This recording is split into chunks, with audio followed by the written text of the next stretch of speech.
Dans cette vidéo, je t'explique pourquoi tu réfléchis trop. Chacun a sa façon particulière d'être coincé dans le mental et ça dépend en grande partie de ce qui se passe dans ton centre ajna.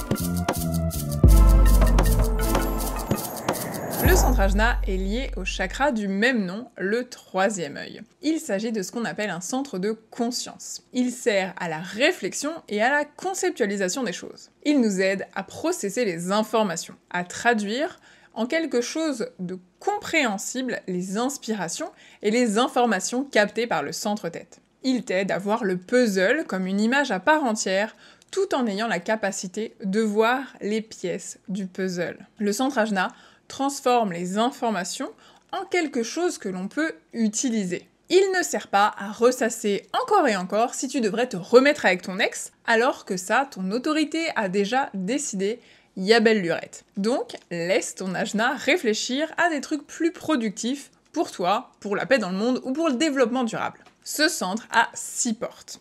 3 qui sont connectées au centre-tête, la porte 47, porte de la réalisation, qui cherche à faire sens de la confusion, la porte 24, la porte de la rationalisation, qui veut savoir la réponse en un éclair, la porte 4, porte de la formulation, qui est constamment en train de concevoir une réponse logique, et 3 qui sont connectés au centre-gorge. La porte 11, la porte des idées, qui en produit H36 et qui veut les partager. La porte 43, porte de l'intuition, qui te rend capable d'avoir des perspectives absolument uniques. La porte 17, la porte des opinions, qui fait en sorte que tes opinions soient basées sur des faits. C'est mieux, vu que tu aimes bien les mettre dans la tronche des gens, enfin, tu es fan de débat, particulièrement quand tu les gagnes, parce que tu prouves par A plus B que tu as raison, et puis c'est tout. Karen Curry Parker appelle ce centre le traducteur divin, et je trouve que c'est une belle image qui aide à comprendre sa fonction. L'ajna, c'est ta façon de réfléchir, c'est le centre de la conceptualisation. Il organise et il met en place le processus de réflexion sur comment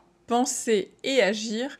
C'est également le centre des croyances. C'est le filtre qui permet de rationaliser ce qui a été capté par le centre-tête, et il a tendance à subir la pression venue du centre-tête pour trouver une solution, pour faire quelque chose de ce qui a été capté. Sans le centre ajna, qui nous permet de faire preuve de discernement, on ne pourrait pas se servir des informations que l'on capte à chaque instant. L'ajna fait le tri entre ce qui est nécessaire. Par exemple, quand tu vois un arbre, tu ne listes pas mentalement que ses feuilles sont vertes et que le vert, c'est un mélange entre les deux couleurs primaires que sont le jaune et le bleu. Heureusement, parce qu'on est bombardé par les infos. Donc l'ajna, il fait le tri. C'est ce qu'on appelle aussi l'esprit ou le mental, celui qui est en activité constante et qui reste bloqué sur les contrariétés. C'est la petite roue de l'esprit qui ne s'arrête pas, qui ressasse en boucle le passé, qui dissèque le présent et qui s'inquiète du futur. Toutes ces énergies viennent du centre-tête. L'ajna, c'est le centre associé à la conscience qui conceptualise et interprète les informations sous forme d'opinions, de concepts et de théories. L'ajna, c'est le seul centre de conscience qui n'a pas accès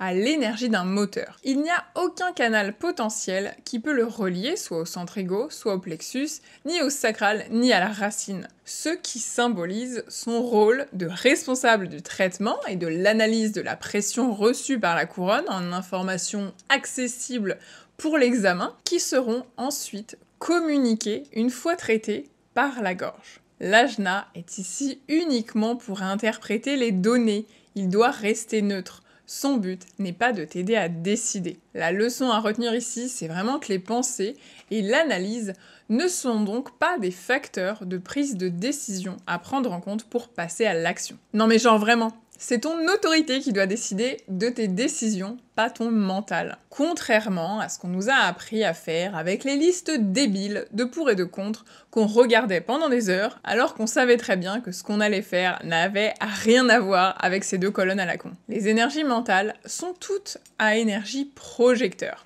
ce qui signifie qu'elles ont de l'impact. Elles constituent une médecine uniquement quand tu es invité à les partager. S'il est coloré en vert sur ton graphe, c'est que tu as ce centre défini. C'est le cas d'environ 47% de la population. Les personnes avec un ajna défini traitent généralement toujours des pensées. comme un ordinateur qui traite constamment ses données sous la forme de 0 et de 1. Il peut être difficile d'éteindre l'esprit pour les activités telles que la méditation parce qu'il n'y a pas de contrôle inhérent d'un centre défini.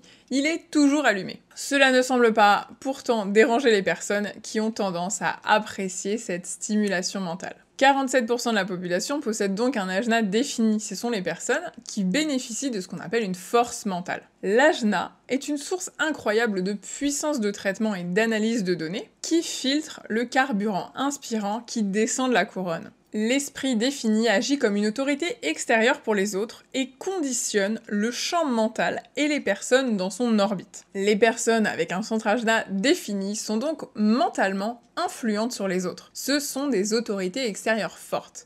C'est pour ça qu'il est important de le savoir, pour garder son libre arbitre et toujours savoir revenir à son autorité intérieure. Quand ce centre est défini et qu'il s'exprime dans son expression haute vibration, nous profitons de notre stimulation intellectuelle et de notre créativité. Nous nous autorisons à être de véritables leaders de pensée. Quand ce centre est défini mais qu'il s'exprime dans une expression basse vibration, dans son non-soi, nous obsédons sur les détails et sur les faits passés sur lesquels nous n'avons aucune emprise. Nous nous reposons sur notre raisonnement logique pour prendre la moindre décision, nous avons peur de partager notre opinion et nous réfléchissons trop. Quand le centre de l'ajna est non défini, pour les 53% restants de la population, ces personnes-là sont là pour embrasser l'abstraction de leurs pensées.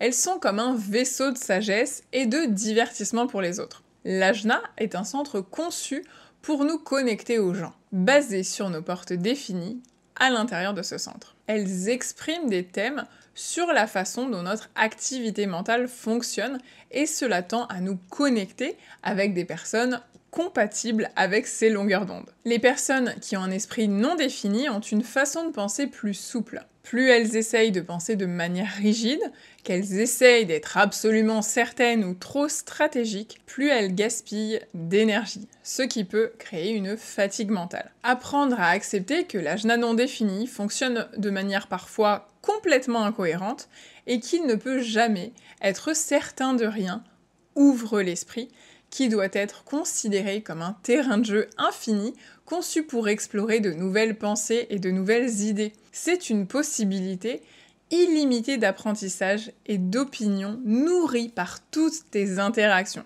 Si tu as l'ajna non défini, tu as cette capacité à trier l'éventail de toutes les possibilités et à rassembler ce qui importe. Quand ce centre est non défini et qu'il s'exprime dans son expression haute vibration, nous sommes ouverts d'esprit, aptes à changer d'avis et d'opinion.